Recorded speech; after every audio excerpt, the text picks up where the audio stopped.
আসসালামু আলাইকুম viewers, welcome back to my channel by recipe N J. আশা করছি আপনারা সবাই খুবই ভালো আছেন। আজ আপনাদের সাথে শেয়ার করব এই গরমে কলিজা ঠান্ডা করে দেওয়ার মতো লেমন ললি তৈরি করার রেসিপি। তো চলুন কথা না বাড়িয়ে দেখে নেওয়া যাক কিভাবে তৈরি করতে হয়। তো এজন্য প্রথমেই চুলায় একটা প্যান বসিয়ে দিয়ে দিচ্ছি 3 কাপ পানি, চিনি দিয়ে দিচ্ছি 1.25 কাপ। চিনির পরিমাণটা আপনাদের টেস্ট অনুযায়ী বাড়িয়ে বা কমিয়ে দিতে পারেন।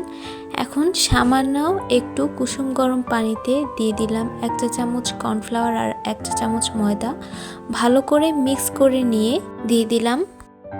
এখন ভালো করে নেড়ে মিশিয়ে নিতে হবে। কর্নফ্লাওয়ার আর ময়দা দেওয়ার কারণে এই মিশ্রণটা আরও ঘন হবে, তা না হলে দেখা যাবে আইসক্রিম খাওয়ার পর শেষ অংশে শুধু সাদা পানি আছে।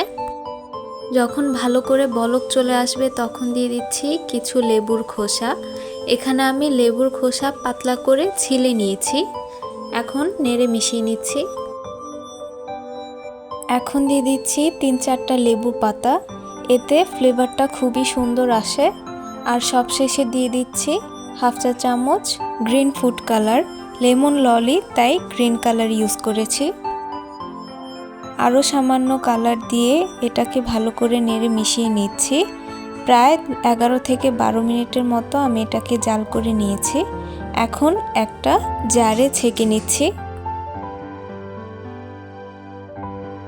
তো ছেঁকে নেওয়া হয়ে গেছে। এখন এর মধ্যে দিয়ে দিচ্ছি 1/4 কাপ পরিমাণ লেবুর রস। আমি এখানে কোনো লেমন এসেন্স ইউজ করব না, লেমন এসেন্স ছাড়াই আমার এটা খেতে ভালো লাগে। তবে আপনারা চাইলে এখানে লেমন এসেন্স ইউজ করতে পারেন।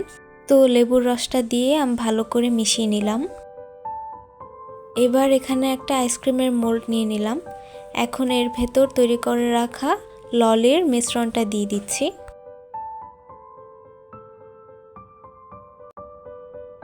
তো ঢেলে নেওয়া হয়ে গেছে।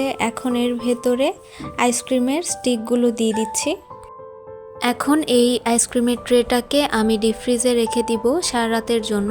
তবে আপনাদের হাতে যদি সারা রাত সময় না থাকে সেক্ষেত্রে মিনিমাম 6 ঘন্টার জন্য এটাকে ফ্রিজ করতে হবে।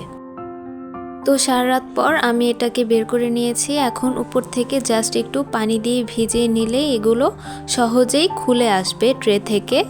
তো এই তো দেখুন কত ইজিলি এটা ট্রে থেকে বের হয়ে আসলো। আর দেখতেই পাচ্ছেন এটা দেখতে কতটা সুন্দর আর পারফেক্ট হয়েছে।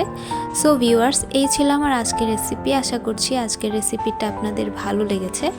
ভালো লেগে থাকলে ভিডিওটাতে একটা লাইক দিয়ে দিবেন। আমার চ্যানেলে নিউ হয়ে থাকলে সাবস্ক্রাইব করে প্লিজ আমাকে সাপোর্ট করবেন। আজকের মতো এখানেই বিদায় নিচ্ছি। সে পর্যন্ত সবাই ভালো থাকবেন, সুস্থ থাকবেন। আল্লাহ হাফেজ।